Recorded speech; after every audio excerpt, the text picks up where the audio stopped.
Mahkamah Agung membatalkan peraturan Menteri Perhubungan nomor 26 tahun 2017 tentang transportasi online karena dianggap bertentangan dengan peraturan-peraturan perundang-undangan yang ada.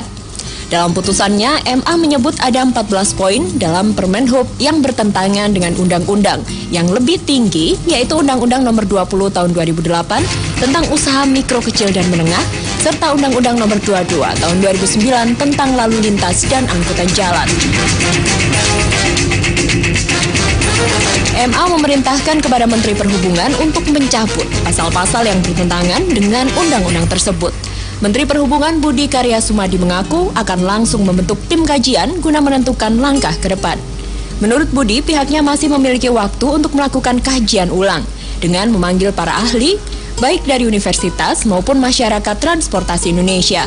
Budi juga meminta kepada masyarakat dan operator taksi online untuk tidak resah dengan keputusan MA, karena waktu efektif putusan tersebut masih 3 bulan ke depan.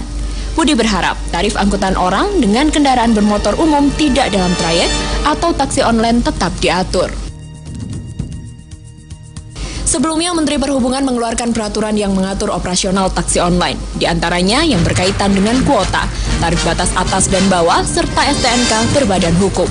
Namun oleh Mahkamah Agung digugurkan sebagian, di antaranya soal pengaturan tarif karena bertentangan dengan peraturan perundangan yang ada.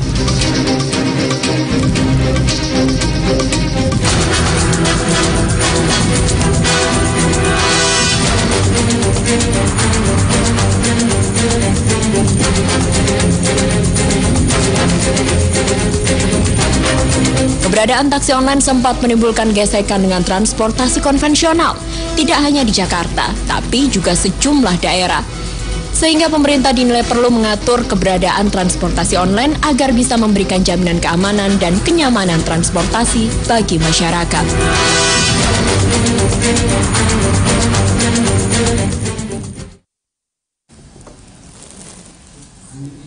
Ya, halo pemirsa, selamat malam. MA akhirnya mencabut aturan taksi online. Di luar dari siapa yang senang dan siapa yang merasa kalah, pertanyaan besarnya adalah apakah dengan pencabutan peraturan tersebut kepentingan masyarakat banyak terlindungi atau justru sebaliknya. Kita akan membahasnya pada malam hari ini bersama dengan sejumlah narasumber. Ada Pak Cucu Mulyana, Direktur Angkutan Multimoda Kemenhub RI. Pak Cucu, selamat malam. Selamat malam. Ada Pak Safruhan Sinungan, Ketua Organda DKI Jakarta. Pak Safruhan, selamat malam. Malam. Lalu kemudian ada Pak Musa MU, Sekjen Koperasi Jasa Transuber, selamat malam. Selamat malam. Dan terakhir Asas Tigor Nainggolan, Mas Tigor, pengamat transportasi, selamat malam. Malam. Saya ke Pak Cucu dulu, yang tampaknya shock tidak Pak dengan pencabutan semuanya dikabulkan uji materi atas peraturan Menteri Perhubungan tentang transportasi online. Ya. Atau sudah menduga sebelumnya? Ya, dalam hal ini Kementerian Perhubungan tentunya sangat menghormati putusan MA, dan saat ini kita sedang melakukan kajian ya, dengan melibatkan mengundangkan para ahli. Nah, ini baru satu putaran, insya Allah minggu depan selesai dengan mengundang para ahli. Nantinya masukan-masukan dari para ahli itu akan memperkaya hasil kajian kita. Nah, ini semua masukan itu tentunya tiada lain untuk menghindari menyelesaikan suatu persoalan nanti timbul masalah. Tanpa ada persoalan yang baru seperti itu. Katanya sudah sempat diingatkan oleh masyarakat transportasi mengenai 14 poin ini akan rawan untuk digugat dan hasilnya akan menohok Kementerian Perhubungan, tapi tidak diindahkan dan hasilnya seperti ini, bagaimana itu? Oh, itu kalau terkait dengan masalah materi PM26, kita sudah melakukan roadshow uji publik ya. Di Jakarta itu 27 Februari kita lakukan uji publik, kemudian di Makassar pada waktu itu tanggal 10 Maret itu di Makassar, kemudian uji publik di Semarang itu bahkan Bapak Menteri sendiri yang sebagai narasumbernya, kemudian di Jakarta lagi Bapak Menteri lagi, di para eselon 1 Pak Dirjen waktu itu Pak Kepala BPTJ Ibu Eli itu roadshow juga di Bandung, di Bogor, di Tangerang. Uji publik sudah kita lakukan ya. Tentunya itu uji publik itu kita melakukan benar-benar substansi yang sudah merupakan hasil kajian dengan para ahli, dengan pertemuan-pertemuan dengan seluruh stakeholder ya, itu sudah merasa pede lah. Tapi pertanyaannya kenapa terus kemudian dikabulkan uji materi ini ya? Saya sebelum kita membahas ke pokok-pokok persoalannya, saya ingin bertanya kepada yang merasa happy dulu sepertinya. Benar tidak, Pak Musa M. Yus, Anda Sekjen Koperasi Jasa Trans Uber,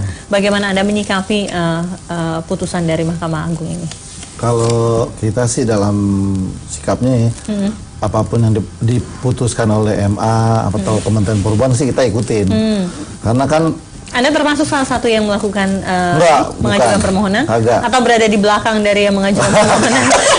Jadi gini, bisa jadi. Jadi kan bisa jadi kata memang kan dalam perjalanannya memang PM26 itu kan ada juga yang nggak setuju mengenai penentuan tarif atas tarif bawah. Kalau kita ada beberapa hal ya, penentuan tarif atas tarif bawah, kuota, dan badan kuota. Iya. Karena kan angkutan sewa itu kan nggak ditetapkan kuota kalau di undang-undangnya. Tapi yang gugat ini saya juga nggak tahu.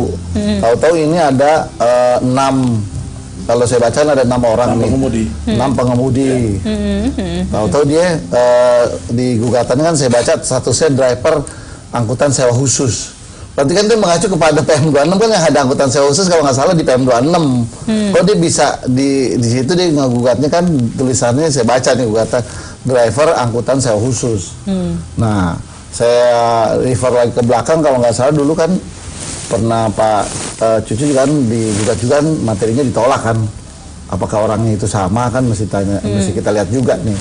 Tapi dalam perspektif Anda sebagai Sekjen Koperasi Jasa Trans Uber begitu, bagaimana sikap Mahkamah Agung atas putusannya ini? Sudah benar tidak?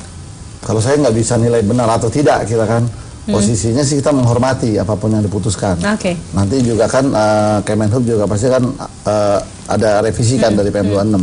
Karena sebagian teman-teman juga kan ada yang merasa nyaman dengan PM26 ini. Karena siapa kan, yang merasa nyaman itu? Misalkan ada driver yang merasa nyaman karena kan ada penentuan tarif. Selama ini kan tarifnya kan nggak ditentukan kan. Maksudnya driver taksi-taksi begitu ya, taksi yang online juga kan ada driver-driver yang sebagian merasa nyaman dengan PM26 ini.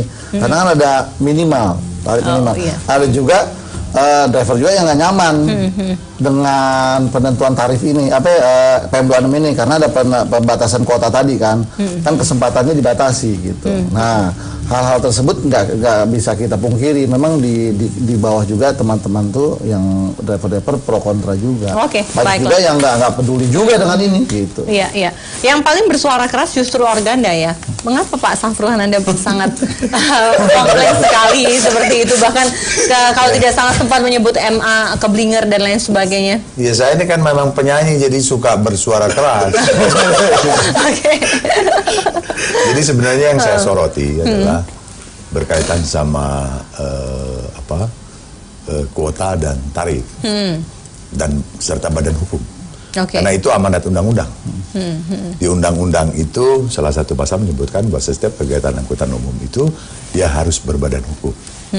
Kemudian di PP itu yang nama masalah kuota dan tarif. Dan kemudian dipertegas oleh PM26 ini. Dipertegas. Sebenarnya itu yang menjadi persoalan. Kalau mau di drop mestinya yang kaitan badan hukum itu tidak boleh karena itu bertentangan sama undang-undang gitu ya. Termasuk juga tarif dan kuota itu bertentangan sama PP gitu. Kalau yang lain saya mengerti, misalnya satu contoh hasil kebijakan yang dibuat karena di dalam undang-undang itu tidak disebut angkutan sewa khusus. Dibuat kebijakan untuk mengakomodir teman-teman yang berbasis aplikasi ini, dibuatlah angkutan sewa khusus, ASK, gitu ya. Itu dalam rangka mengakomodir. Tapi kalau kita bicara tentang ini bisnis ya, transportasi khususnya, kalau dia tidak tertata, ini justru bahaya. Ya kan? Ini justru bahaya. Nah, kalau ini juga nggak selesai-selesai, ini kan sebenarnya api dalam sekam nih, kelompok anak bangsa nih bisa berbenturan. Dengan meniadakan seluruh poin, 14 poin dalam PM26 itu, Anda melihat ini akan menjadi bola liar begitu yang tidak bisa dikendalikan oleh yang sangat krusial buat saya yang berkaitan sama undang-undang dan peraturan pemerintah. Ada benturan seperti itu. Oke, Mas Tigor silakan. Iya, jadi gini, beberapa poin saya oke. Tapi ini bedol desa nih kayaknya. Maksudnya? Saya baca dalam putusan 14 poin tadi. Saya sepakat sebagian dengan kawan saya sesama botak. Pak Sapruan. Artinya ada poin-poin memang ini cukup kacau. Ya, tapi memang kalau poin tarif yang paling sering saya sampaikan ke Pak Cucu ya, ini hati-hati saya bilang. Ya, beberapa kesempatan saya diskusi dengan Pak Cucu, saya bilang ini bertentangan dengan Undang-Undang 22. Ya, pasal 183. Bahwa tarif itu tidak diatur. Bukan tidak diatur. Itu diserahkan kepada penyedia pasar, penyedia layanan dan penggunanya. Kan gitu. Tapi masuk di PM 26 itu diatur. Ya. Sementara dia angkutan khusus. Bukan taksi, kan gitu. Taksi ada di atas. Nah, jadi gini, kacamata hukum kita kan ini jadi kontradiksi kan gitu kan. Nah, makanya saya pernah beberapa kali sampaikan ke Pak Cucu, jangan. Kalau itu memang saya nggak sepakat, harus diatur. Ya, gitu. Mengenai tarif. Kita berhenti di tarif dulu karena kita harus break. Tapi ada juga sebenarnya saya nggak setuju dengan putusannya juga sih. Banyak sekali yang tidak setuju. Nanti kita lanjutkan setelah bersama kami di Pro dan Kontra.